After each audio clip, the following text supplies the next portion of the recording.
नमस्कार. आज आपण पाहणार आहोत बाल्कनीतील बाग याविषयी. अनेक जणांना आपल्या छोट्याशा बाल्कनीमध्ये सुंदर अशी बाग करण्याची इच्छा असते. त्याविषयी काही शंकाही असतात. त्यांना मार्गदर्शन व्हावं ह्या हेतूने आपण हा व्हिडिओ करत आहोत. सध्या आपण सारेच जण अपार्टमेंट किंवा फ्लॅटमध्ये राहतो.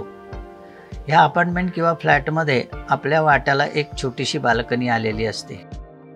काही जणांकडे एक किंवा दोन बाल्कनी असतात. काही जणांकडे बाल्कनीही नसते, पण ग्रिल लावलेली एक खिडकी असते. निसर्गाशी जवळीक साधण्यासाठी एक छोटासा आकाशाचा तुकडा एवढाच आपल्याला वाट्याला आलेला असतो. याच जागेत आपण थोड्याशा अभ्यासाने थोडीशी माहिती करून घेऊन आणि सौंदर्यपूर्ण विचार करून अशी जर एक छोटीशी बाग केली तर आपल्याला त्याचा आनंद सहज लुटता येईल. पण याबद्दल अनेकांना अनेक शंका असतात. या शंकांची उत्तरं योग्य व्यक्तीकडून आणि योग्य उत्तरं जर मिळाली तर आपल्याला घेण्याचा जो आनंद आहे तो अजून चांगल्या पद्धतीने घेता येईल. आजच्या या बाल्कनीतील बाग या विषयावरती मार्गदर्शन करण्यासाठी आपल्यासोबत आले आहेत डॉक्टर हेमंत बेडेकर. यांना बागकाम आणि उद्यान या क्षेत्रातला गेल्या 50 वर्षाचा अभ्यास आणि अनुभव आहे. बाल्कनीत बाग होऊ शकतेच, त्यात काही वादच नाही. म्हणजे उदाहरणार्थ आपल्या बाल्कनीमध्ये आपण उभं राहिल्यानंतर सकाळी ऊन येतं का, संध्याकाळी ऊन येतं का, किती तास ऊन येतं, कोणत्या भागात ऊन येतं, कोणत्या भागात ऊन येत नाही, हाही एक विचार करावा लागतो. दुसरी गोष्ट अशी की पाणी देण्याची आपली पद्धत काय असणार आहे, आपण किती प्रकाराने पाणी म्हणजे ड्रिपने देणार, हाताने देणार, स्प्रिंकलर देणार, त्याचाही विचार करायचा असतो. तिसरा भाग असा आहे की जिथे आपण बाल्कनीमध्ये काही गोष्टी करणार आहोत त्या करत असतानाच त्याची जर एन्जॉयमेंट करायची असेल तर तिथे आपल्याला बसून चहा पण पिता आला पाहिजे, अशीच व्यवस्था करता आली पाहिजे. तरच मग त्या बाल्कनीतल्या बागेची आपल्याला मजा घेता येईल. मग पूर्वेकडनं जर ऊन येत असेल आणि जर संध्याकाळी ऊन मिळत नसेल तर आपल्याला त्या हिशोबाने ज्याला ऊन जास्त लागतं आणि जास्त वेळ जर ऊन येत असेल तर त्या प्रकारची झाडं लावावी. जर सावलीची येत असेल पूर्ण किंवा ऊन येतच नाही अजिबात तर मग आपल्याला सावलीत वाढणारी झाडं लावायला लागते. दुसरा भाग असा की आजच्या जमान्यामध्ये 8व्या 9व्या 10व्या 12व्या मजल्यावर लोक राहतात. याचाही विचार करायला लागतो, कारण मग 8व्या 9व्या 10व्या मजल्यावर आपल्याला प्रकाश मिळतो, पण वाऱ्याचा विचार करायला पाहिजे. त्याचबरोबर जर आपण समुद्राच्या किनारी असू तर समुद्रावरून येणारं जे वारं आहे त्याच्याबरोबर येणारे जे क्षार आहेत ते क्षार आपल्या बागेला त्रास देणार आहेत. त्यामुळे झाडं निवडताना मग त्याचा आपल्याला विचार करावा लागतो. तेव्हा असे अनेक गोष्टी, अनेक पैलू त्याला आहेत. या सगळ्याचा वापर करून मग आपण झाडांची मर्यादा किंवा झाडांच्या लिस्ट जी आहे ती ठरवायची. त्याच्यासाठी वेगळं काही करा. म्हणजे हा बाल्कनीत झाडं लावण्याचा जो काही उद्देश आहे तो तुमचा पक्का असला पाहिजे. एक्झॅक्टली. आणि दुसरं नुसता पक्का असला नाही पाहिजे की आपण लावत असताना आपल्याला काय काय मर्यादा आहेत याचाही आपल्याला वापर करता आला पाहिजे. मग आता एखाद्याकडे साहजिक माणूस म्हणतो आमच्याकडे बाल्कनी नाहीये, बागेसाठी जागाही नाहीये, तर ह्या खिडकीत सुद्धा उत्तम बाग होऊ शकते. हो, परदेशामध्ये त्याला विंडो सील म्हणतात. म्हणजे बाल्कनी खिडकीच्या बाहेरच्या बाजूला एक ट्रे तयार करायचा आणि त्या ट्रे मध्ये झाडं लावायची. हा एक प्रकार झाला. दुसरा प्रकार, आपल्याला घरामध्ये सुद्धा काही झाडं ठेवता येतात आणि ती झाडं काही ठराविक दिवसानंतर पुन्हा बाहेर आणायची, उन्हामध्ये ठेवायची, पुन्हा ती आत ठेवायची, असंही करता येतं. आणि सावलीत वाढणारी किंवा हँगिंग बास्केट्स पण तुम्ही बाल्कनीमध्ये किंवा घरामध्ये वापरू शकता किंवा खिडकीच्या बाहेरच्या बाजूलाही लावू शकता. या बाल्कनीत बाग करताना सर्वात महत्वाचा घटक कुठला धरायला लागतो? एक म्हणजे आम्हाला सूर्यप्रकाश किती मिळतो. दुसरं, आमच्याकडे वाऱ्याची दिशा आणि वारा किती आहे.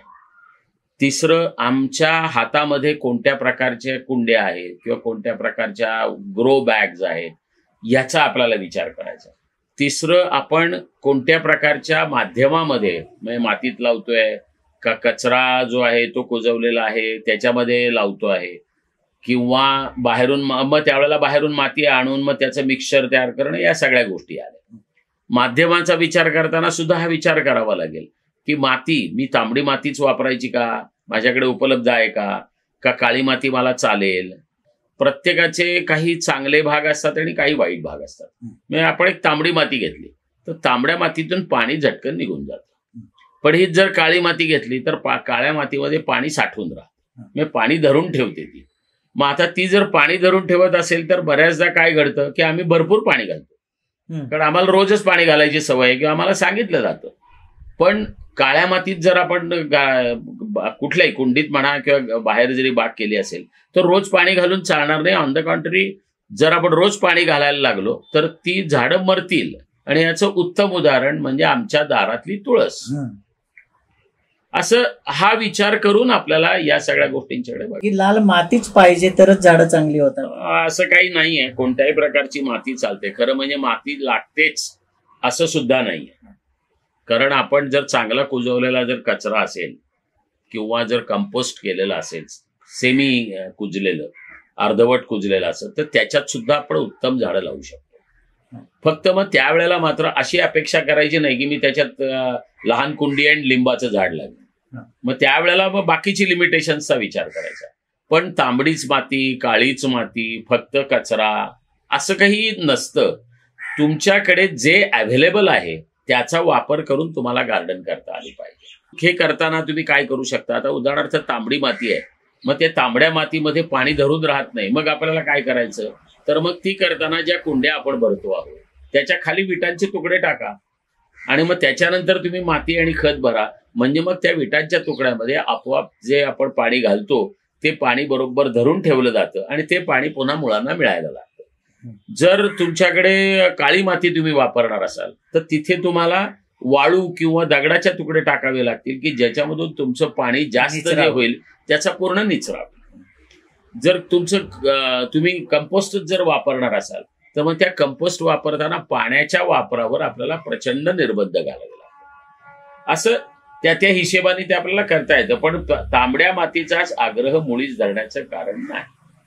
बागेचे प्रकारामध्ये की लोकांच्या काय अपेक्षा असतात. मग आता उदाहरणार्थ जर तुम्हाला फक्त भाजीपालाच करायचा असेल तर मग तुम्ही भाजीपाला जास्त करा आणि बाकीच्या झाडांची संख्या कमी ठेवा. किंवा तुम्हाला फक्त गुलाबच करायचा असेल, आता माझ्याकडे सुद्धा मी गुलाब केले, परंतु आता हळूहळू बाकीची झाडं मला कमी करायला पाहिजे. कारण गुलाबावर जर सावली आली तर तुमचं जरी ऊन तुम्हाला 2 तास 3 तास मिळालं तरी सुद्धा तो गुलाब नीट वाढत नाही. म्हणून आपण हा विचार केला पाहिजे की जेव्हा आपण ज्याला जास्त ऊन लागतं असं झाड जेव्हा लावू तेव्हा त्याच्यावर काही सावली येणार नाही. त्यामुळे उंच झाडं लावायची असेल तर ती वेगळा सेक्शन करावं लागेल किंवा वेगळ्या भागात लावावं लागेल किंवा कोपऱ्यात लावावं लागेल आणि बाकीच्या गोष्टी वेगळ्या कराव्या लागतील. मग हे करत असताना त्या विषयाला लागणाऱ्या ज्या बाकीच्या ज्या महत्वाच्या गोष्टी आहेत त्या गोष्टी करायला पाहिजेत. तेव्हा आपण मग त्या सेक्शन वाईज बघू. खरं सांगायचं तर हा दृष्टिकोन ठेवून जर बाग केली गेली तर आपण आणि आपल्याकडे येणारी इतर माणसं यांना त्याचा आनंद घेता येतो. कारण शेवटी हे सगळं जे आपण करतो आहोत हे आपल्या आनंदासाठी करतो आहोत.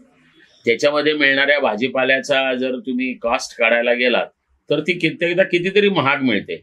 पण जेव्हा तुम्ही तुमच्या घरातली भाजी वापरता त्यावेळेला ते जे मानसिक समाधान आहे त्याला फार महत्व. मग हे सगळं जे आहे हा आनंद जर घ्यायचा असेल तर तुम्हाला त्या पद्धतीने त्याच्याकडे बघावं लागेल. कुंडी अमुकच पाहिजे असं आहे का? कशातही झाड होऊ शकतं. मला पु ल देशपांड्यांच्या बटाट्याची चाळमध्येच त्याचं उदाहरण दिलेलं आहे की डालडाच्या डब्यामध्ये लावलेली तुळस.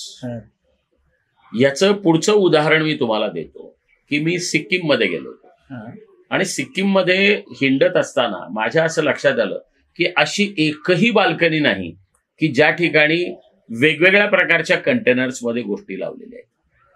खरं सांगायचं तर ना आजच्या जमान्यामध्ये रिसायकलेबल अशा प्रकारच्या बऱ्याच गोष्टी आपल्याकडे उपलब्ध आहेत. त्याचा सुद्धा वापर करून आपण बाग लावू शकतो. फक्त एवढंच आहे की त्याला वाढण्यासाठी, मुळांना वाढण्यासाठी जागा किती लागते याचा अभ्यास करून तो कंटेनर वापरावा. मग जर तुम्हाला गुलाब लावायचा असेल किंवा ती कुंडी वापरताना मोठी कुंडी वापरा.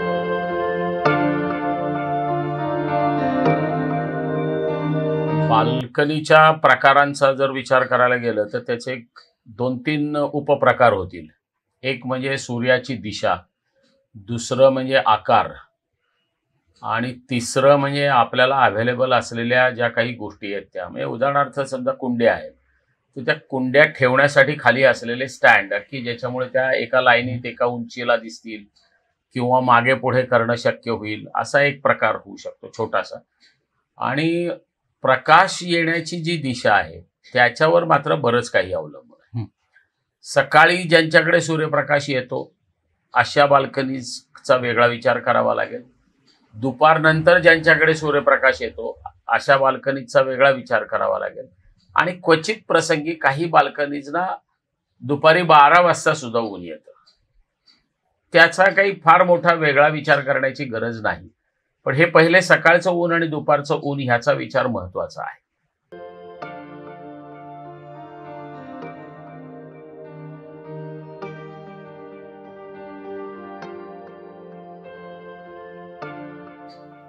दुसरा तुमचा साईज कसा आहे. आता सकाळच्या उन्हाचा आणि दुपारच्या उन्हाचा का करायचा विचार, तर ऊन ही फार नितांत गरजेची गोष्ट आहे. आपण मागच्या वेळेला बघू की ऊन कसं येतं, किती वेळ येतं याच्यावर त्या झाडाची ग्रोथ अवलंबून आहे आणि त्याप्रमाणे आपल्याला झाडं निवडायची.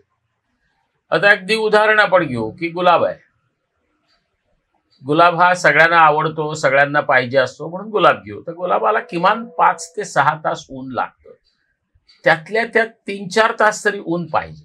आणि मग ते कसं मिळेल, मग सकाळचं ऊन जेव्हा येणार आहे तेव्हा ते किती वाजतापासून किती वाजतापर्यंत येतं, हा ज्याचा त्यांनी जरा अभ्यास करायचा आणि त्याच्याप्रमाणे तो विचार करून त्या प्रकारची झाडं लावायची. आता याच्यामध्ये आणखीन एक विषय लगेच प्रश्न विचारला जातो सगळ्यांच्याकडनं की कोणत्या ठिकाणी कोणती झाडं लावायची. बेसिक एक प्रश्न किंवा एक ज्याला अंडरलाईन करता येईल असं एक वाक्य लक्षात ठेवायचं की ज्याला फुलं येतात ती झाडं शक्यतो सूर्यप्रकाशातच येतात.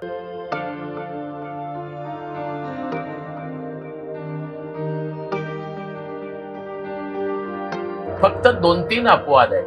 अदरवाईज सूर्यप्रकाश जेवढा असेल त्याच्याप्रमाणे फुलं मिळतात. सूर्यप्रकाश नसेल तर फुलं आपल्याला मिळत नाहीत. नुसतं लांबच्या लांब वाढत राहील. प्रत्येकाने आपापल्या बाल्कनीत जर नीट विचार करायला गेलं तर आपल्या लक्षात येईल की मोगरा लावतो आपण, त्या मोगऱ्याला फुलं नाही येतं, नुसतेच लांबच्या लांब दांड्या येतात. किंवा गुलाबाच्या बाबतीतही तसंच घडतं, नुसतं लांबच लांब वाढत राहतो. त्यात सुद्धा असं आहे परत, देशी गुलाब जो आहे त्या देशी गुलाबाला टोकालाच फुलं येणार आहेत. आणि छाटणी करायला गेलं तर खूप छाटणी करायला पाहिजे. आणि बाकीच्या बाबतीमध्ये नॉर्मल ह्याच्यात फुलं येणार आहेत. म्हणून हा विचार करून आपल्याला फुलं येणं आणि फुलं न येणं हा महत्वाचा विषय आहे. आणि मग जिथे आपल्याला ऊन मिळत नाहीये किंवा कमी ऊन मिळतंय अशा ठिकाणी आपण जी शोभेची पानांची ब्युटी ज्याच्यात आहे, पानांचं सौंदर्य ज्याच्यात आहे, अशा प्रकारची झाडं निवडायला पाहिजे. तांबडी माती जी आहे त्या तांबड्या मातीमध्ये पाणी धरून ठेवलं जात नाही.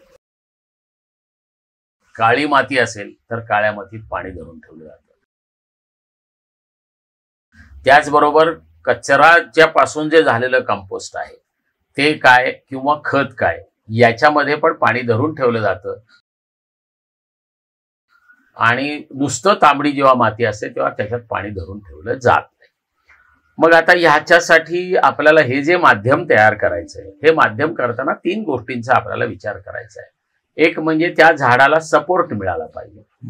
एक त्या झाडाला ज्याला आपण बाष्प म्हणतो किंवा ज्याला आर्द्रता म्हणतो किंवा ओलेपणा म्हणतो तो मिळण्यासाठी म्हणून आपल्याला काहीतरी ज्याच्यात पाणी धरून ठेवता येईल असे पदार्थ घातले पाहिजे. आणि तिसरा मुद्दा असा आहे की त्याला प्रत्यक्ष न्यूट्रिएंट्स, त्याला काहीतरी खतं मिळाली पाहिजे. मग ह्या तिन्हीचं कॉम्बिनेशन काय असू शकतं, तर साधारणपणे एक ढोबळ मानाने जर आपण विचार केला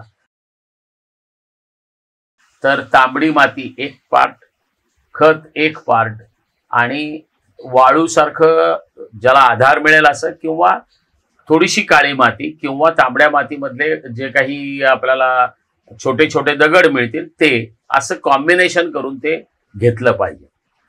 आता ह्याच्यात ही गोष्ट झाली फक्त मिश्रण काय ते, पण त्याचबरोबर भरायचं काय.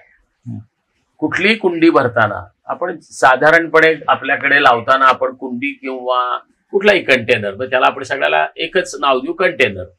मग त्याच्यामध्ये काही वेळेला तुम्हाला मातीची कुंडी असते, काही वेळेला तुम्हाला प्लास्टिकची कुंडी असते, काही वेळेला काळी कुंडी असते, काही वेळेला तांबडी कुंडी असते, काही वेळेला प्लास्टिकची मोठी पिशवी असते, काही वेळेला ग्रो बॅगची पिशवी असते, आणि काही वेळेला मागच्या वेळेला आपण जसं गमतीत उल्लेख केला की डालडाच्या डब्यांसारखे सुद्धा प्लास्टिकचे किंवा पत्र्याचे कंटेनर असतात. मग आता ह्या सगळ्यामध्ये आपल्याला एक कॉमन फॅक्टर काय आहे, तर महत्वाची गोष्ट अशी की याच्यातलं जे पाणी आहे ते पाणी संपूर्ण कुंडीतून फिरून खालून निघून गेलं पाहिजे. आपल्याकडे जनरली काय करतो आपण, जर पिशवी असेल तर पिशवीला भोकं पाडलेली असतात, ती भोकं पाडताना खालच्या 1/3 भागातच भोकं पाहिजेत, वरच्या 2/3 भागात भोकं नको आहे. किंवा कुंडी असेल, प्लास्टिकच्या कुंड्या असतात त्याला फक्त खालच्याच बाजूला भोकं असतात, त्यामुळे काही प्रश्न येत नाही. सर्वात यातला चांगला प्रकार, परंतु आता दुर्लभ झालेला असा प्रकार म्हणजे मातीची कुंडी. खरं म्हणजे मातीची कुंडी हा सर्वात चांगला कंटेनर आहे. का तर मातीच्या कुंडीमध्ये ऊन पडलं की त्यातल्या हवेमध्ये जे काही उष्णता येते त्याच्यामुळे जे अनावश्यक असलेले जे अनावश्यक जे पाणी आहे ते बाहेर निघून जातं आणि त्या झाडाला ओलावा राहील अशाच प्रकारानं राहतं. आणि दुसरी गोष्ट अशी की मातीची कुंडी असल्यामुळे ती ओलसर राहते.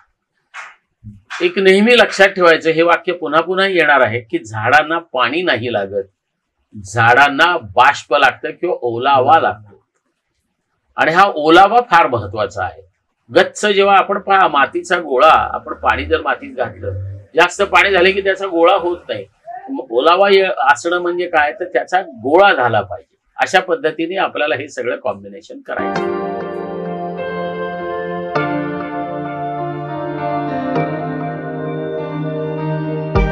अनेक जण सांगताना असं सांगतात की याचा एक थर द्या, त्याचा एक थर द्या, त्याचा एक थर द्या. ही पूर्णपणाने अशास्त्रीय पद्धत आहे. का तर सगळं जर ते मिश्रण असेल तरच त्याला खताचं मिश्रण किंवा झाड लावण्यासाठीचं मिश्रण असतं.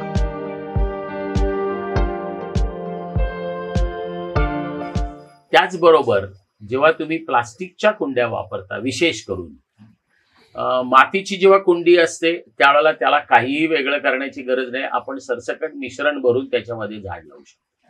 पण मातीची जर कुंडी असेल तर त्याच्यामध्ये एक आपल्याला काळजी घ्यावी लागते की त्याच्यामध्ये खालच्या बाजूला विटांचे तुकडे किंवा दगडाचे तुकडे टाकले पाहिजे.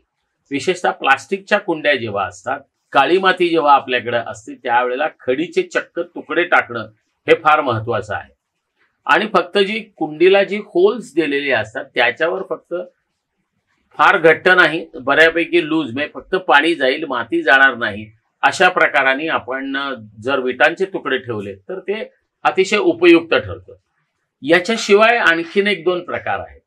आपण याच्यात आणखी नारळाची शेंडी वापरू शकतो की जे आपल्या अगदी इझिली घरामध्ये अवेलेबल आहे, प्रत्येकाच्या घरात असते. नारळाच्या शेंडीचा प्लस पॉइंट असा आहे, ते रेग्युलर फिल्टर होतं, त्यामुळे त्याच्यावर दडपण आलं विटांच्या तुकड्यांचं किंवा मातीचं की आपोआपच ते जागचं हलत नाही आणि पाणी हे फिल्टर होऊन माती वर राहून फक्त पाणी बाहेर निघून जातं. त्यामुळे ह्या पद्धतीने ते करायचं. आणि जनरली कुंडीमध्ये माती भरताना कधीही पूर्णपर्यंत भरायची नाही. झाड लावल्यानंतर सुद्धा झाड सेंटरला लावायचं, उभं लावायचं. त्याचबरोबर जर तुम्ही कलम आणलेला असेल, आता उदाहरणार्थ गुलाबाचं कलम असेल किंवा काही आणखीन झाडांची कलमं पण उपलब्ध असतात, तर जर कलम लावायचं झालं तर त्या कलमाची जी जागा आहे ती जमिनी लगत किंवा त्या मातीच्या पृष्ठभागाच्या लगत असली पाहिजे.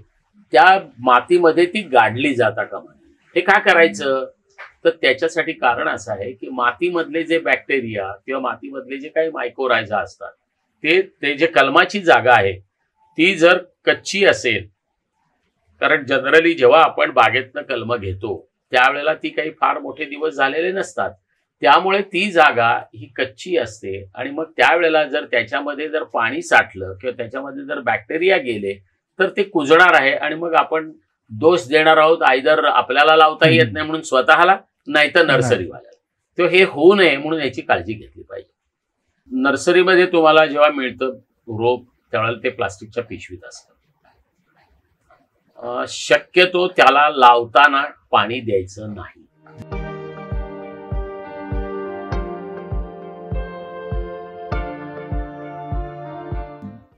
कारण पाणी जर तुम्ही दिलं आणि जर ती पिशवी फोडायला गेलात की त्यातली माती जी आहे ती माती ठिसूळ होते आणि मग मुळं उघडी पडतात. तर ते होता कामा नये. आपल्याला त्या मातीचा गोळाच मिळाला पाहिजे. मग तो उभा सिलेंडर मिळेल, किमान मुळांच्या जवळ जिथून मुळं ह्याला फांदीला फुटलेली असतात तेवढा पोर्शन तरी किमान तो घट्ट गोळा असला पाहिजे. एक. दुसरी गोष्ट अशी की ती पिशवी अलगद साईडने फाडायची आणि त्याचा गोळा जो आहे मातीचा, तो मातीचा गोळा कुठल्याही परिस्थितीत फुटू द्यायचा नाही. मॅक्झिमम प्रयत्न करायचे. आणि जर फुटलाच तर जो फुटलेला जो भाग आहे मातीचा, तो मातीचा भाग पुन्हा आपल्या कुंडीमध्ये आला पाहिजे. का तर जेव्हा आता तुम्ही जी कुंडी आणता, तुम्ही जे रोप आणता, ते रोप नर्सरीमध्ये साधारणपणे 1.5 महिना 2 महिना, काही वेळेला 6 महिने 8 महिने राहिलेलं असतं.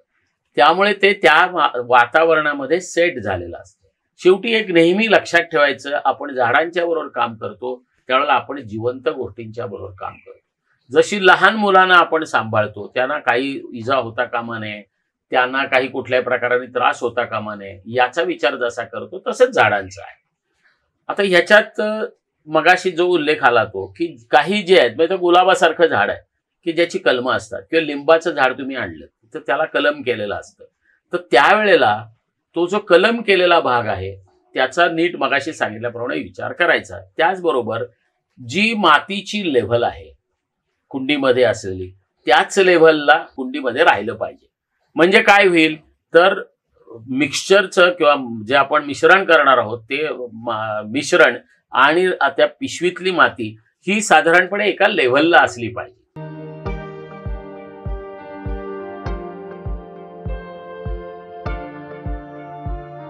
आणि मग ती दुसरी महत्वाची गोष्ट म्हणजे अनेकदा लोकांना असं वाटतं की ती कुंडी आता ठेवताना किती हळूवारपणे वापरायला पाहिजे. मी जरी मगाशी लहान मुलांचं उदाहरण दिलं असलं तरी सुद्धा ते तसं इतकं हळूवार नाहीये. तर कुंडीच्या त्या जो काही आपण सेंटरला घेतलेला खड्डा आहे त्याच्यामध्ये तो नीट ती झाड ते बसलं पाहिजे आणि त्याच्यासाठी दोन्ही हातांनी चांगल्यापैकी दाबलं पाहिजे.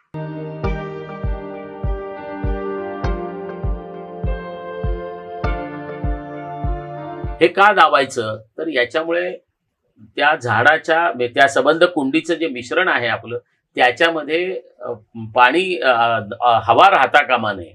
आणि पाणी जेव्हा आपण देतो तेव्हा ते पूर्ण संपृक्त झालं पाहिजे. नाही तर काय होतं की काही वेळेला जर हवेचे बबल्स जर राहिले तर त्या बबल्समुळे त्या ठिकाणची जी मुळं आहेत त्याला ड्रायनेस यायला लागतो आणि ते जर जास्त प्रमाणात झालं तर झाडं मरतात. त्यामुळे ही काळजी फार महत्वाची आहे.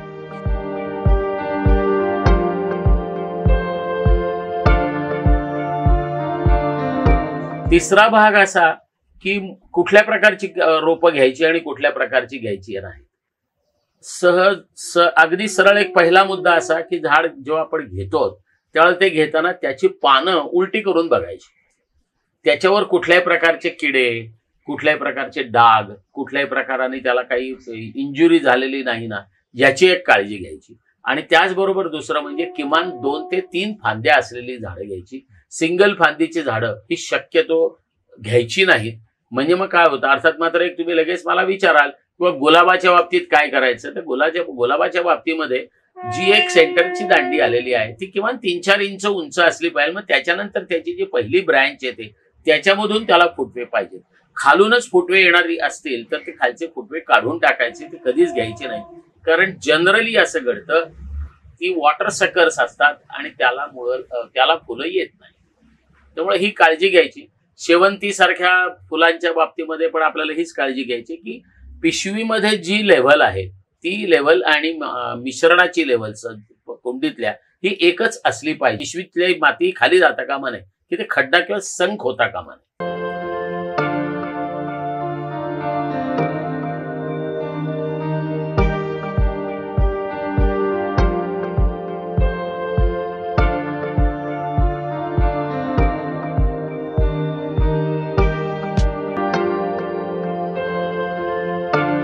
कुठल्याही झाडाच्या पाण्याचा विचार करताना खूप गांभीर्याने विचार केला पाहिजे.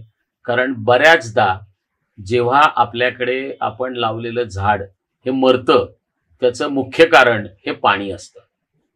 आता पाण्याचे बरेच केव्हा, कुठे, कधी अशा प्रकारचे अनेक प्रश्न आपण त्याला विचारू शकतो. पहिलं म्हणजे आपण झाड लावलं की झाड लावल्यानंतर माती कुंडीच्या खाली राहिली पाहिजे.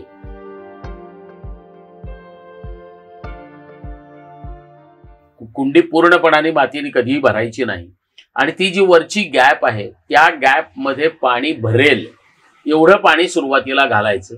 फक्त घालताना मात्र काळजी घ्यायची की भस्कन जोरामध्ये फोर्सनी जर पाणी आलं तर ती सगळी माती बाहेर यायला लागते एक, आणि दुसरी गोष्ट त्याला भोग पडलं आणि त्याच्यातून जे पाणी जातं त्या पाण्याचा काही उपयोग नाही.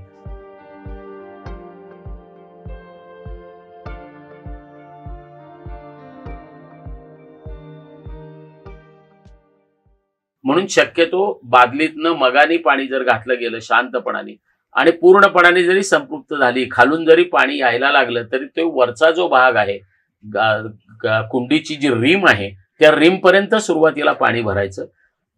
तो 1 दिवसामध्ये किंवा अर्ध्या दिवसामध्ये ते आपोआप जे एक्सेस पाणी आहे ते निघून जाणार आहे. पण त्याला वरपर्यंत त्या मातीने ओलावा आला पाहिजे, हा फार महत्वाचा भाग आहे. दुसरी गोष्ट, तुम्ही पाणी देणार आहात कसं. आता याच्यात 2-3 प्रकार आहेत. एक तुम्ही झारीनं पाणी देऊ शकता, एक तुम्ही साध्या मगाने प्रत्येक कुंडीत पाणी देऊ शकता, एक तुम्ही पाईप लावून नुसत्या पाईपने पाणी देऊ शकता, किंवा आता नवीन हल्ली पाईपला झाऱ्या मिळतात त्या प्रकारची झारी लावूनही पाणी देऊ शकता. आणि तिसरं म्हणजे ड्रिप इरिगेशन. ड्रिप इरिगेशन हा वेगळा प्रकार आहे, पण आजकाल कुठल्याही बाल्कनीत ऍडजस्ट करता येईल असं ड्रिप इरिगेशनचे सेट्स हे अवेलेबल आहेत आणि त्याची किंमत जास्त नसते. त्याला टायमर असतो, त्यामुळे एकदा तुम्ही त्या टाकीमध्ये पाणी भरून ठेवलं तर तुम्ही 2-3 दिवस पर्यंत तुम्हाला ते आपोआप पाणी मिळणार असतं. ही गरज ही विशेषतः ज्या वेळेला आपण परगावी जातो त्यावेळेला जास्त असते. परगावी जर जाणार असू तर त्याच्यासाठी काय करायचं याच्याबद्दल आपण थोडा वेगळा विचार करू. पण आता हे पाणी द्यायचं केव्हा हा दुसरा फार महत्वाचा कळीचा मुद्दा आहे. मागे एकदा मी एका ठिकाणी बोलत होतो आणि एका बाईंनी मला प्रश्न विचारला की आम्हाला दरवर्षी तुळस लावायला लागते.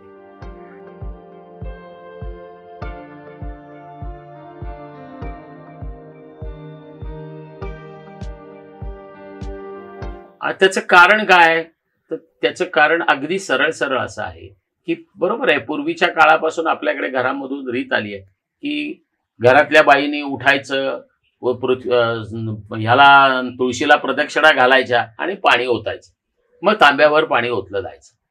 आता पूर्वीच्या काळी ते बरोबर होतं. त्याचं कारण असं की तुळशी वृंदावन जी होती ती विटांची किंवा खापराची अशा प्रकारची होती. आज आपण जसजशी आपली आर्थिक स्थिती सुधारते त्याप्रमाणे आपण संगमरवरी पण तुळशी वृंदावन करतो. खरं म्हणजे त्याची मुळीच गरज नाही. तुळशी वृंदावन हे छानपैकी मातीचं असलेलं, सारवलेलं, त्याच्यावर रांगोळी काढलेली, हे जास्त चांगलं दिसतं. पण हा प्रत्येकाचा ज्याचा त्याचा प्रश्न आहे. आपल्याकडे बघा टिक्षा काढण्याची पद्धत आहे तुळशीच्या. काय आहे तर तुळशीला जर तुम्ही मंजिऱ्या येऊ दिल्यात तर त्या झाडाची वाढ खुंटते.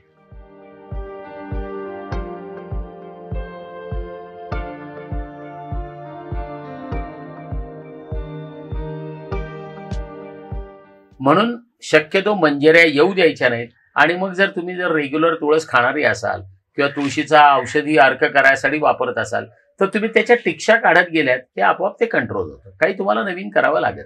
पण जर तुळशी वृंदावन जर तुम्हाला तुळशी वृंदावन जर संगमरवरी याच्यामधलं असेल तर तुम्हाला पाणी देण्यावर प्रचंड मर्यादा येतात. म्हणून पाणी केव्हा द्यायचं कुठल्याही झाडाला याच्यासाठी काही ठोकताळे आहेत. मी उदाहरणार्थ मी मगाशी म्हटलं तसं जो वरचा जो सरफेस आहे, वरचा जो पृष्ठभाग आहे मातीचा, त्याला क्रॅक गेले पाहिजेत. ते क्रॅक गेल्याशिवाय त्याला पाणी द्यायचं नाही. म्हणजे पृष्ठभागाच्या कडून 1-2 इंच 3 इंच साधारणपणे माती वाळली पाहिजे, ड्राय झाली पाहिजे. आणि मग आपण पाणी दिलं तर ते पाणी बरोबर जेवढं पाहिजे तेवढंच जातं, त्याच्यापेक्षा जास्त जात नाही. त्यामुळे ही फार काळजी घेण्याची गरज आहे. मग तुळस असेल, गुलाब असेल, इतर कुठलंही झाड असेल, पण ही काळजी आपल्याला घ्यावी लागेल. आणि देताना पाणी प्रत्येक झाडाची काही रिक्वायरमेंट आहे, त्याची गरज आहे, त्या गरजेप्रमाणेच पाणी द्यायचं. मग आता उदाहरणार्थ तुम्ही जर कॅक्टसची झाडं ठेवली आणि त्याला जर रोज पाणी द्यायला लागलात तर ती मरूनच जाणार आहेत. किंवा सक्युलंट ज्याला आपण म्हणतो ॲडेनियम सारखं जे काही एक झाड आहे आता, अशा प्रकारच्या झाडांना पाणी देताना शक्यतो जेथे जास्त प्रखर उष्णता असेल आणि निग्लेक्टेड भाग असेल अशा ठिकाणीच ठेवावं, म्हणजे आपोआप त्याला पाणी कमी दिलं जातं. पण जर आपण रेग्युलर बाकीच्या झाडांच्या बरोबर ठेवलं तर विचार करून त्याला पाणी द्यायचं, सगळ्या झाडांच्या बरोबर त्याला पाणी द्यायचं नाही.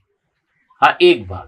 दुसरा भाग असा की पाणी देताना मगाशी मी म्हटलंच की झारीने पाणी देणं आणि हे देणं, कुठल्याही परिस्थितीत पाण्याच्या स्पीडला खूप आपल्याला कंट्रोल करायचं आणि म्हणूनच या सगळ्यामध्ये ड्रिपचं पाणी हे सर्वात चांगलं आहे. कारण ड्रिपने आपण जेव्हा पाणी देतो त्यावेळेला 1 थेंब एका तासामध्ये 16 थेंब, एका तासामध्ये 20 थेंब किंवा सीसी अशा प्रकारे ते पाणी दिलं जातं किंवा मिली. आता हे जे दिलं जातं त्याचा उद्देशच हा आहे की ते पाणी त्या मुळाच्या खालपर्यंत गेलं पाहिजे आणि त्याचं स्पीड कमी असलं पाहिजे.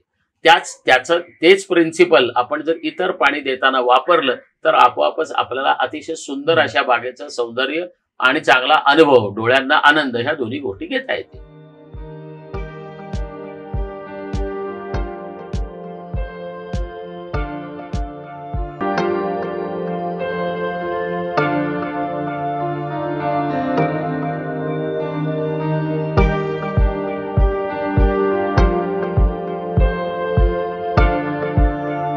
खतांच्या बाबतीमध्ये खूप सावधपणा बाळगला गेला पाहिजे. अनेकदा अनेक लोक येतात आणि सांगतात, अहो इतकं सुंदर वाढलेलं झाड होतं, मी खत घालायला गेलो आणि त्याच्यानंतर ते झाडच मेलं. शेवटी कसं आहे की आपल्याला सुद्धा जेव्हा काही आपण रोजचा आहार घेतो, तो आहार घेत असताना सुद्धा जास्त घेतल्यानंतर त्याचं अजीर्ण होतच. फक्त आपलं अजीर्ण जे आहे ते आपलं अजीर्ण हे साधारणपणे उलट्यांच्या वाटे किंवा ढेकरांच्या वाटे हे आपलं जात असतं, तशी झाडाला सोय नाहीये. त्यामुळे मग त्याची रिॲक्शन काय होते, वर झाड चालणारं नाहीये, त्यामुळे ते त्या खतापासून लांब पण जाऊ शकत नाही. त्यामुळे तिथे जेव्हा आपण खत घालतो त्याला खूप विचार करून खत घालायचं. पहिलं म्हणजे खरं सांगायचं तर पहिले 2 महिने आपल्याला खताची कुठलीच गरज भासत नाही.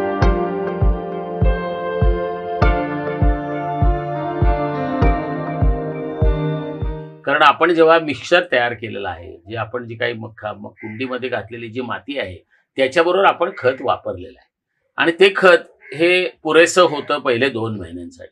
जेव्हा तुमच्याकडे फुलं यायची वेळ येते त्यावेळेला खरं म्हणजे खताची गरज असते. विशेषतः शेवंती असेल, गुलाब असेल, मोगरा असेल, जाई जुई असेल किंवा तुमची जास्वंद असेल, अशा सगळ्यांच्याच बाबतीमध्ये फुलं येण्याच्या वेळेला आपल्याला खतं द्यायची आहे. मग बारीक कळ्या दिसल्या की त्याच्यासाठी आपल्याला खत घालायचं.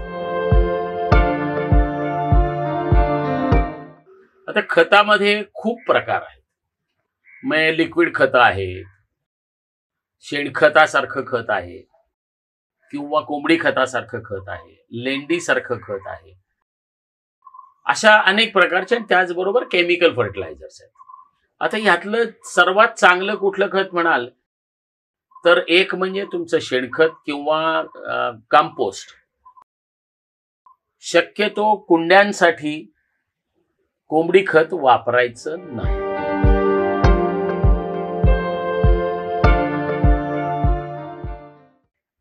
का नाही वापरायचं तर त्याच्यामध्ये तसा विचार केला तर अमोनियाचं प्रमाण जास्त असतं आणि तो अमोनिया बरोबर उष्णता होते आणि त्या उष्णतेमुळे आपोआपच त्या झाडाला नको त्या गोष्टीला ते एक्सपोज होतं आणि ते होता कामा नये. त्याचबरोबर दुसरा भाग असा आहे की त्याच्या अमोनियाची गरज तर आहे कारण ते नायट्रोजन देणारं हे आहे. मग त्याच्यासाठी म्हणून ते न वापरता मग गोमूत्रासारखं गोष्ट वापरणे किंवा जे रेग्युलर आपल्याला 19-19-19 किंवा 18-18-18 किंवा 15-15-15 ही जी लिक्विड खतं मिळतात ती खतं वापरणं हे सर्वात चांगलं. म्हणजे त्याच्यावर आपला कंट्रोल राहतो. कशी वापरायची तर ही जी लिक्विड खतं येतात ही 1 लिटरच्या पॅकमध्ये येतात किंवा काही खतं ही क्रिस्टलाइन फॉर्ममध्ये येतात. विशेषतः RCFची जी खतं आहेत ती क्रिस्टलाइन फॉर्ममध्ये येतात आणि ते पाण्यामध्ये विरघळणारी खतं आहेत. मग ती एक 15 लिटरच्या बादलीमध्ये साधारणपणे 50 ते 100 ग्रॅम झाडांच्या आकारानुसार, झाडं लहान असतील तर 50 ग्रॅमच्या वर खत घालायचं नाही. त्याच्यात ती घालायचं, पूर्ण ढवळायचं, त्याचे कण सगळे गेले पाहिजेत आणि ते पूर्ण ढवळल्यानंतर मग तुम्ही एक एक मग जरी पाणी दिलं तरी ते डायल्यूट झालेलं असल्यामुळे तुम्हाला काहीच त्रासाचं नाही. तर हा विचार तुम्हाला करायला पाहिजे. दुसरा भाग असा की केमिकल फर्टिलायझर, आजकाल लोकांना फार युरियाचं फार प्रेम आहे. युरिया काय, सुपर फॉस्फेट काय, किंवा अशा प्रकारची वेगवेगळ्या प्रकारची खतं ही घालताना जर तुम्हाला त्या पद्धतीने जर वापरायची असतील तर कुंडीतलं माती जी आहे ती साधारणपणे 2-4 इंच खुरप्यानी खुरपायची, बाजूला करायची आणि त्याच्यामध्ये जास्तीत जास्त चहाचा 1 चमचा हे एका वेळेला एका कुंडीला खत घालायचं. कुंडी खूपच मोठी असेल व सुद्धा 2 फूट व्यासाची कुंडी आहे वरच्या बाजूला, तर त्याला 2-3 चमचे, याच्यापेक्षा जास्त खत घालायचं नाही. कारण असे अनेक लोक आहेत की ज्यांनी जास्त खतं घातली आणि चांगली आलेली झाडं खलास करून टाकली, तर तसं होता कामा नये. तिसरा भाग असा की साधारणपणे दर 2-3 महिन्यांनी आपल्याला खत घातलं पाहिजे. दर आठवड्याला, दर 15 दिवसाला असलं काही करायचं नाही. सरळ दर 2 महिन्यांनी जर खताची जर तुम्ही व्यवस्था केली तर अगदी व्यवस्थित होतं. कारण आपण जेव्हा ते खत घालतो त्यातलं काही खत हे आपल्या मातीच्या मिश्रणामध्ये हे राहिलेलं असतं आणि त्याच्याबरोबर बाकीचं खत आलं की तेही खत इतरांना उपयुक्त पडतं. त्यामुळे तसं काही काळजी करायचं काही कारण नाही. उगाचच खतं घालण्याचा बाऊ करायचा नाही. खतं घालताना आपल्याला जास्त त्याचा शांतपणाने विचार करून कमी खतं, एक वेळ जास्त वेळा घालावी लागली तरी चालतील, पण एकदा एका वेळेला जास्त खत कधीही मिळता कामा नये. तर मग ते झाड आपलं निरोगी राहील.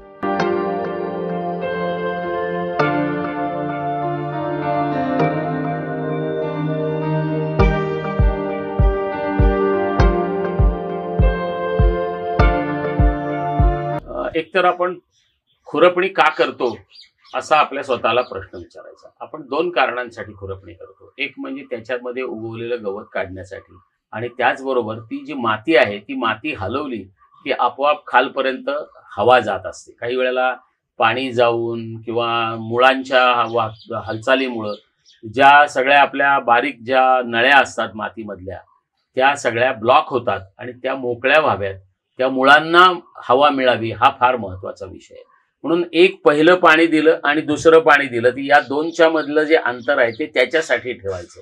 आणि तिसरं मगाशी जे मी म्हटलं की पाणी केव्हा द्यायचं, तर त्याला भेगा पडल्यानंतर पाणी द्यायचं. याचा अर्थ असा आहे की त्याच्यामधून हवा जी आहे ते मुळांपर्यंत जाते आणि मग त्याच्यानंतर पाणी द्यायचं. आता याच्यासाठी करत असताना काय करायला पाहिजे, तर कुंड्यांमध्ये येणारी जी गवतं आहे त्या गवतांचा नीट विचार करायचा. एकतर शक्यतो कुंड्यामधली जी गवतं आहेत ती गवतं बाहेर काढून टाकायची नाही, तर ती फक्त खुरप्याने हलवायची, मुळासकट उपटायची आणि मुळं वर आणि हिरवं खाली अशा पद्धतीने आपल्याच कुंडीमध्ये परत पसरून ठेवायची. याचा काय उपयोग, तर याचे 2 प्रकारचे उपयोग आहेत. एक तर जास्त उन्हाने आतलं जे पाणी उडून जाणार आहे ते उडून जात नाही. दुसरी गोष्ट अशी की त्या उन्हापासून मध्ये आच्छादन आल्यामुळे आतलं जे पाणी माती जी आहे ती माती गरम होत नाही, थंड राहते. आपोआपच तिथलं त्याच्या मुळाभोवतीचं जे हवामान आहे ते थंड राहतं आणि झाडाच्या वाढीला ते पोषक असतं. त्याचबरोबर गवतं का टाकायची परत आतच, जे जमिनीतलं आहे ते जमिनीलाच देऊया ना, ते काही नुकसानकारक नसतं. जी काही हवेमधून आलेली किंवा मातीमधून आलेलं जे बी आहे त्याचंच ते गवत होतं, तेच काढायचं, तेच उलटं टाकायचं. ते आपोआप मातीमधले जे काही जीवाणू आहेत त्यांनी कुचतं आणि ते त्याचं ते खत तयार करतं. त्यामुळे खतांची जी रिक्वायरमेंट आहे, खतांची जी गरज आहे ती पण आपोआप कमी होत असते. त्यामुळं खुरपणी आणि हे साधारणपणे गरजेप्रमाणे 10-12 दिवसांनी हे करावं. गुलाबाच्या बाबतीमध्ये मात्र जरा थोडंसं आणखीन एक ऑब्झर्वेशन घ्यायला पाहिजे की गुलाबामध्ये ज्या विशेषतः ज्या कडा आहेत कुंड्यांच्या, त्या कडांच्या तिथली माती हलवायची, ती थोडी वर लावायची आणि खतं घालताना त्या कडांच्या बाजूला घालायची, म्हणजे मुळांचा विस्तार हा सविस्तर होतो.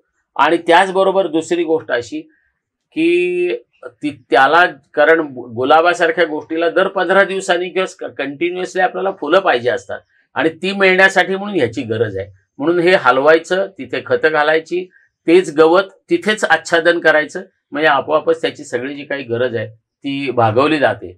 मगाशी आणखीन एक गोष्ट आपल्याला सांगायला लागेल. काही लोक असं सांगतात की एका केळीची सालं ही एका झाडाला ही पुरेशी असतात. विशेषतः गुलाबासारखं झाड किंवा जी आपल्याकडे बाकीची मोठी झाडं आहेत की जी आपल्याला सरळ 4-5 फुटापर्यंत आपण कुंडीत वाढवतो, त्या झाडांसाठी हे प्रिन्सिपल बरोबर आहे.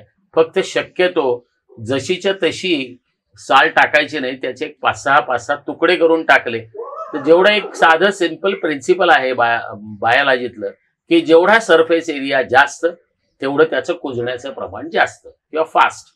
त्यामुळे हे विचार करून आपण ते टाकायचं.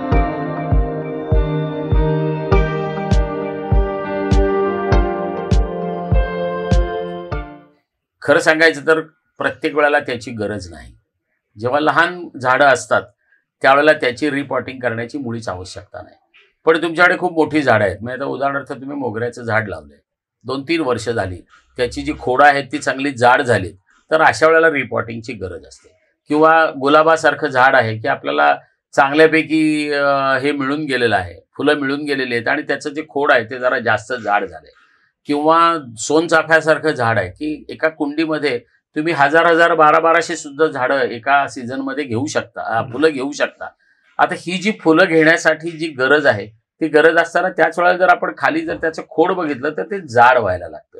आणि हे जाड झाल्यानंतर जर त्याला भेगा पडायला लागल्या तर याचा अर्थ असा आहे की आता त्याच्यामधली जे काही आपण घातलेलं जे काही मटेरियल आहे, जे काही साहित्य घातले, म्हणजे खत असेल, माती असेल, तर ह्यातलं हे जरा थोडंसं संपृक्त झालं, यातला काही बदल करायला पाहिजे.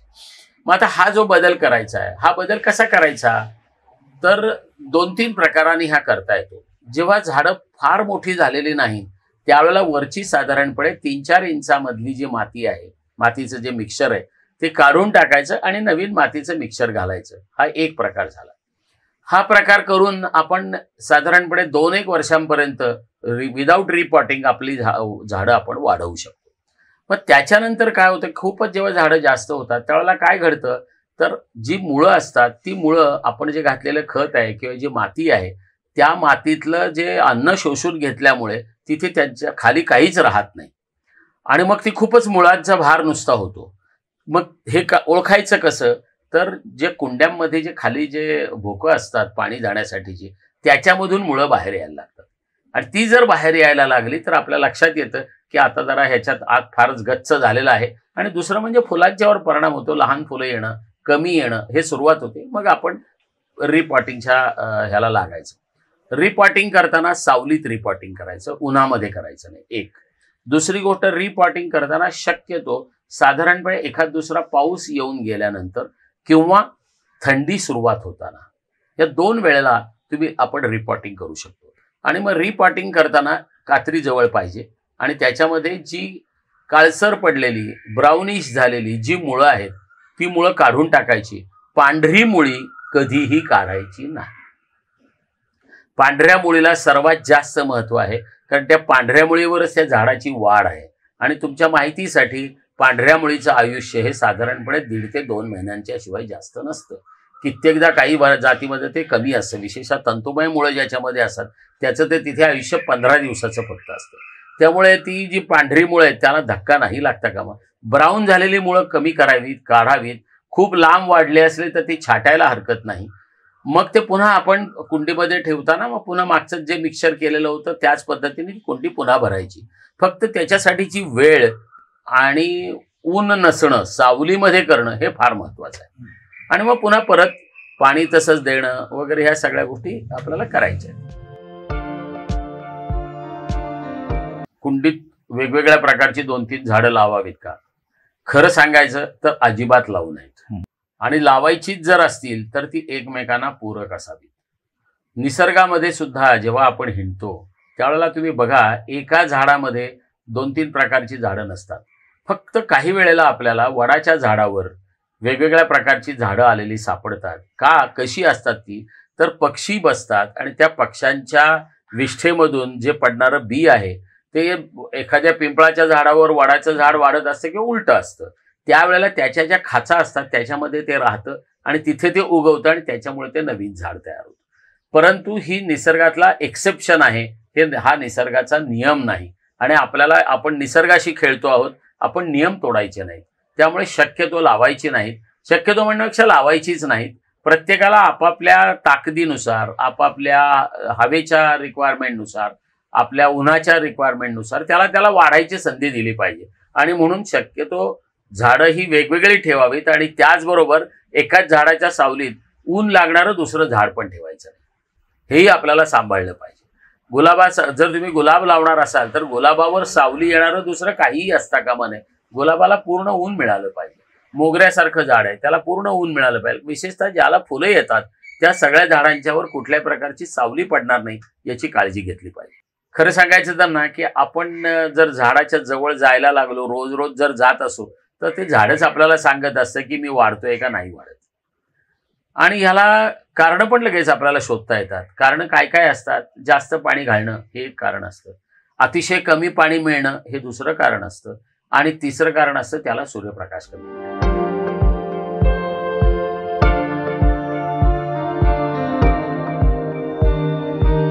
जर त्याच्या फांद्या लांब लांब वाढायला लागल्या तर निश्चित लक्षात घ्यायचं की हे सावलीत आहे, त्याला आपल्याला थोडंसं ऊन दिलं पाहिजे, तरच त्याच्या फांद्यांची लांबी जी आहे ती कमी होईल. 2 पेरांमधलं अंतर जे आहे ते कमी होईल आणि मग आपोआप ते झाड वाढायला लागेल.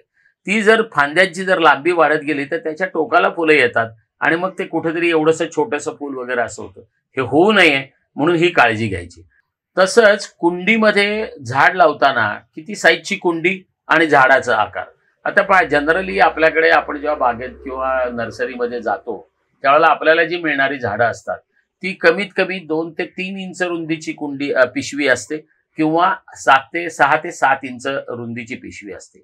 जेव्हा 6 ते 7 इंच रुंदीची जी पिशवी असते, 6 इंच रुंदीची पिशवी फार क्वचित मिळते, गुलाबासारख्या ठिकाणी मिळते, तर त्यावेळेला आपल्याला साधारणपणे कुंडीचा जो व्यास आहे, या कुंडीचं जी त्रिज्या आहे ती साधारणपणे 9 ते 10 इंचाची असावी किंवा व्यास हा साधारणपणे 7 ते 8 इंचाचा असावा. म्हणजे मग त्याच्या सेंटरला तुम्ही झाड लावलं की त्याला सगळीकडे वाढायला वाव आहे. आणि जी छोटी झाडं असतात की जी नैसर्गिकरित्याच छोटी वाढतात, ती तुम्ही त्याच्या आकारानुसार तुम्ही लहान मोठ्या कंटेनरमध्ये लावू शकता.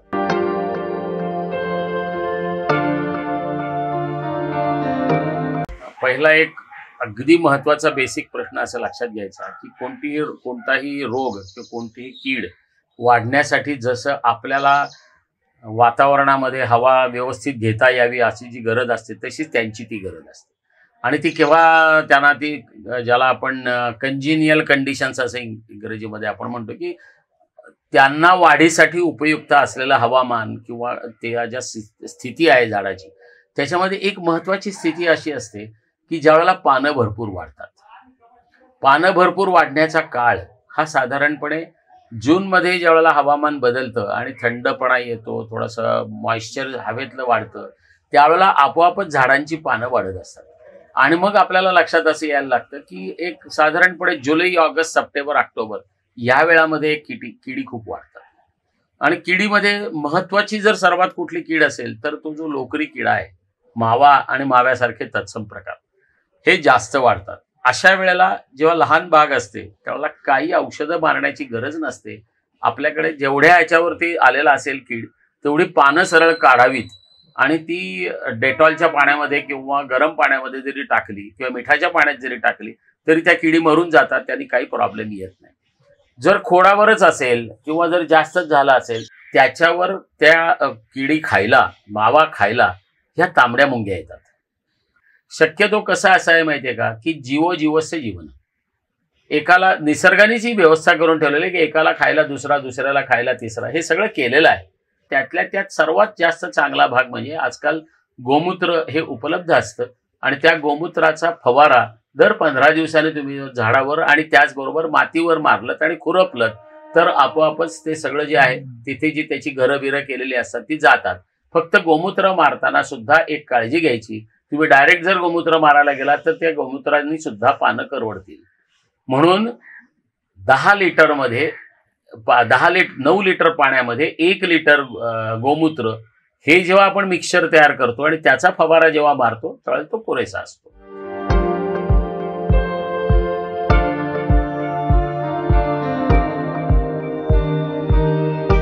रोगांच्या बाबतीमध्ये असं आहे, रोगांचंही असंच आहे परत की साधारणपणे पानं ही पडायची वेळ जेव्हा येते त्यावेळेला त्याच्यावर जास्त रोग येतात. म्हणून ती बघायचं, काळजी घ्यायची आणि जेव्हा अगदी पिवळी झाडायला लागेल पानं आणि त्याच्यावर जर रोग आले तर काही नाही, सरळ पानं काढून टाकायची. अगदीच जर कधी फार वेळ आली की नाही खूपच झालेलं आहे तर अगदी सोपं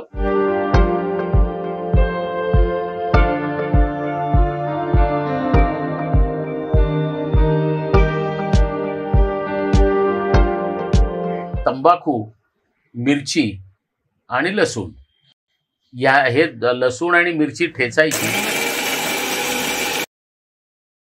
तंबाखू वेगळ्या पद्धतीने उकळून घ्यायचं, त्याचं डिकॉक्शन घ्यायचं आणि ही दोन्ही पण रात्रभर भिजत टाकायची ठेचल्यानंतर किंवा मिक्सरमधून काढल्यानंतर, आणि सकाळी मधून गाळून घ्यायची आणि त्याचं तिन्हीचं मिक्सर करायचं आणि ते फवारायचं. बहुतांश वेळेला याच्यामधून तुम्हाला चांगल्यापैकी परिणाम दिसतो. आणि यासाठी म्हणून हे मिक्सर एकदा करून ठेवलं तर तुम्ही 1 महिना वापरू शकता. 1 महिन्यातून एकदा आपल्या बागेच्या काळजीसाठी तेवढी 10 मिनिटं काढली तर काय. आपण ज्या वेळेला फुलं काढतो किंवा ज्या वेळेला त्या झाडातली फांदी वाळलेली आहे किंवा त्याच्यावरची पानं झडून गेली, त्यावेळेला ती खाली कापणं एवढं पुरेसं असतं. खरं म्हणजे काही जास्त लागत नाही. आणि फुलं जेव्हा असतात, विशेषतः आता परत आपण गुलाबाकडे येतो, कारण बऱ्याच ठिकाणी लोक गुलाबच जास्त वापरतात.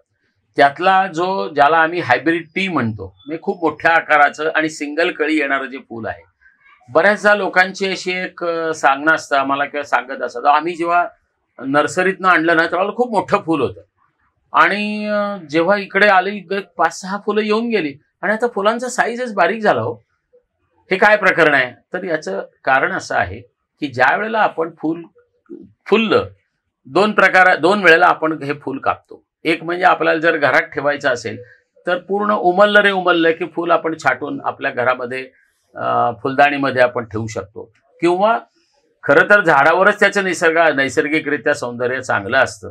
आपल्याबरोबर इतरांच्या डोळ्यांना सुद्धा ते चांगलं आनंद देत असतं. तेव्हा शक्यतो झाडावर जर ठेवता आली फुलं तर आपल्याला ठेवायची. आणि ती कापताना मात्र विशेषतः हायब्रिड टी जर असेल, हा जो मोठा येणारा जो गुलाब आहे, त्या गुलाबामध्ये किमान 9 इंच किंवा काही वेळेला 1 फूट सुद्धा खाली ती फांदी कापायची. जर आपण वरच्यावर ते कापलं 1-2 इंचाचा देठ ठेवून, तर मग काय होते की लगेच खालच्या पानाच्या बेचक्यातून पुढची कळी येते आणि मग आकार फुलांचा कमी व्हायला लागतो.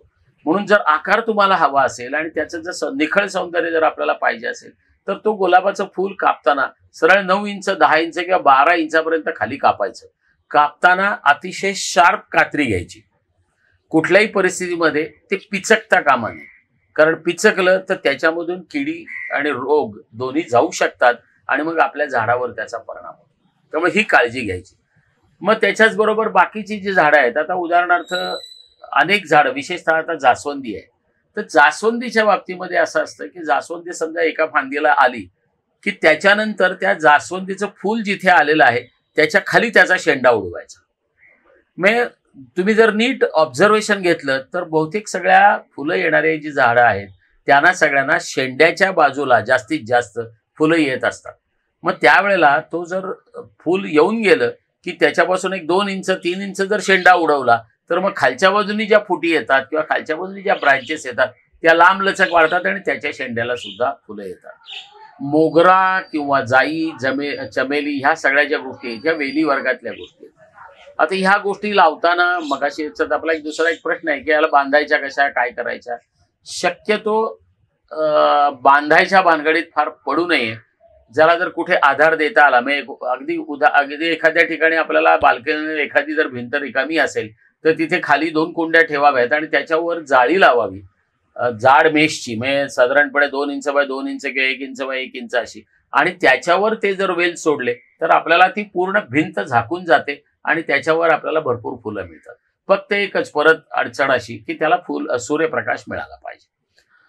अदरवाईज जर आपल्याला ते बांधायचंच असेल तर आजकाल मॉस लावलेल्या ज्या रेग्युलर मॉस स्टिक्स मिळतात त्या मॉस स्टिक्स आणाव्यात आणि मग त्याला तो वेल बांधावा. की पानवेली लावण्याची लोकांना खूप इच्छा आहे, किंवा दुसरं म्हणजे आपलं मनी प्लांट आहे.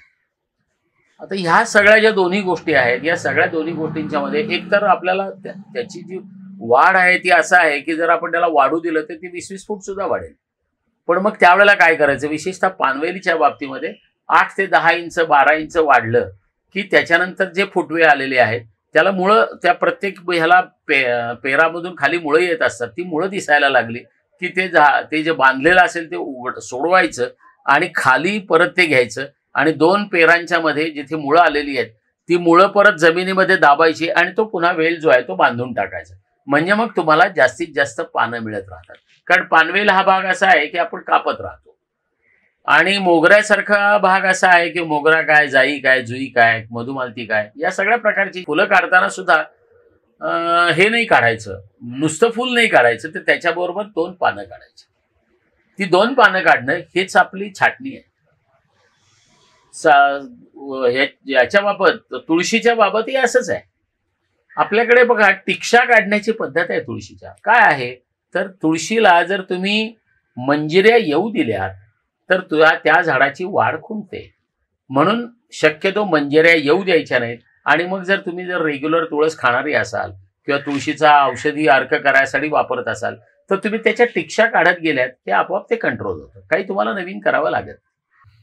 आपण सगळेजण इतका वेळ इतक्या सगळ्या एपिसोड्समध्ये बाल्कनीतली बाग मग कशी लावायची, झाडं कशी लावायची, त्याची काळजी काय घ्यायची, खतं कशी, पाणी कशी, या सगळ्याचा विचार केलेला आहे. असंख्य वेळा माझ्याकडे किंवा आमच्यासारख्या सगळ्याच लोकांच्याकडे अनेक लोक येत असतात आणि त्यांचा एक महत्वाचा प्रश्न असतो की आम्ही खूप चांगलं मेहनत घेतली, अमुक केलं तमुक केलं आणि तरी सुद्धा आमची एकतर बाग चांगली फुललेली दिसत नाही किंवा सारखी झाडं मरतात. आता खरं म्हणजे ना, मला या सगळ्या गोष्टी ऐकल्या की मला आमच्या एका प्राध्यापकांनी जी सांगितलेली गोष्ट होती ती मला सांगावीशी वाटते. मी एका आंतरराष्ट्रीय संस्थेमध्ये टोमॅटोवर संशोधन करायला गेलो होतो आणि एक दिवस गंमत म्हणून आम्ही कॅन्टीनला दुपारी 4 वाजता बसलो आणि माझे प्रोफेसर आले तिकडनं आणि त्यांना त्याचा प्रचंड राग आला आणि त्यांनी फटक्यात मला म्हणून टाकलं, Hemant, go to your tomatoes, tomatoes will talk with you. खरं सांगायचं ना, हे जे वाक्य आहे ना, the plants will talk with you, ती झाडं आपल्याशी बोलतात. म्हणूनच एका एपिसोडमध्ये मी हे सांगितलं की आपण रोज त्या झाडाजवळ जावं. माझी अनेकांच्या बाबतीतली माहिती आहे, माझ्या मिसेसला सुद्धा त्याचा अनुभव आहे की तुम्ही झाडांना गोंजारलत ना तरी सुद्धा ती झाडं तुम्हाला रिप्लाय देतात. काय असतं की अनेक जण झाडांच्याकडे एक कृत्रिम पद्धतीने बघतात. इंडस्ट्रियल गार्डन जेव्हा मेंटेन करायचे असते त्यावेळेला ते कृत्रिम पद्धतीने बघणं बरोबर आहे. आपण त्याच्यासाठी गार्डन लावलेलं नाही, आपण आपल्या स्वतःच्या आनंदासाठी लावलेले. आणि नुसती ते नाही आहे, आपल्याकडे कोणी आलं की तो आपला एक अट्रॅक्टिव्ह पॉइंट असतो की माझ्याकडे आलेल्या माणसाला मी बाग दाखवतो किंवा त्या माणसाला माझी बाग बघितल्यानंतर त्याला फार आनंद होतो. मग तो डोळ्यांचा आनंद असतो, तो त्याला पूर्णपणाने झालेला आनंद असतो, तो त्याच्यातून व्यक्त होतो. मग हे जर करायचं असेल तर मग आपल्याला या ज्या सगळ्या सांगितलेल्या ज्या बारकावे आहेत ते सगळे सांभाळले पाहिजे. मी तुळशीच्या बाबतीत जसं मी सांगितलं की सारखंच नाही पाणी घालून चालत, किंवा गुलाबाच्या बाबतीत सांगितलं की तुम्ही वरच्या वर जर कापलं तर तुम्हाला फुलं नीट येणार नाहीत. म्हणून प्रत्येकाची गरज काय आहे आपल्याकडे बघा बघू. आपल्या बाबतीमध्ये सुद्धा आपल्या प्रत्येकाची इंडिव्हिज्युअल गरज वेगवेगळी असते. मग तीच गरज झाडांची पण असते, त्या प्रकारच्या झाडांची असते. त्याची काळजी घेऊन त्या पद्धतीने जर त्याला ट्रीटमेंट दिली, त्या प्रकारची खतं मिळाली, त्या प्रकारचा सूर्यप्रकाश मिळाला, त्या प्रकारचं पाणी मिळालं, त्या प्रकारच्या छाटण्या मिळाल्या, त्या प्रकारची औषधं आणि जर वापरली गेली तर किडी आणि रोगांपासून सुद्धा ती मुक्त होतील. आणि हे सगळं जेव्हा होईल त्यावेळेला आपण जर बाल्कनीत जेव्हा चहा प्यायला नवरा बायको किंवा मुलांसकट बसू किंवा आजी आजोबांसकट बसू त्यावेळेला आपल्याला होणारा आनंद आणि त्याचबरोबर रस्त्याने जाणाऱ्या माणसांनी आपल्या बागेकडे बघितल्यानंतर जो मिळणारा आनंद आहे, मग आपण सगळेजण सांगताना काय सांगतो की त्या ट्रान्सफॉर्मर शेजारी माझं घर आहे. मग आपण सांगू शकतो ना की या रस्त्याने गेल्यानंतर ज्या बाल्कनीमध्ये भरपूर गुलाब दिसत ते माझं घर आहे. हा आनंद आपल्याला मिळाला पाहिजे आणि तो इतरांना सुद्धा घेता आला पाहिजे. हा ह्या सगळ्या मागचा खटाटोप आहे, याचा उद्देश आहे. तो उद्देश सफल करण्यासाठी मी तुम्हाला सगळ्यांना शुभेच्छा देतो.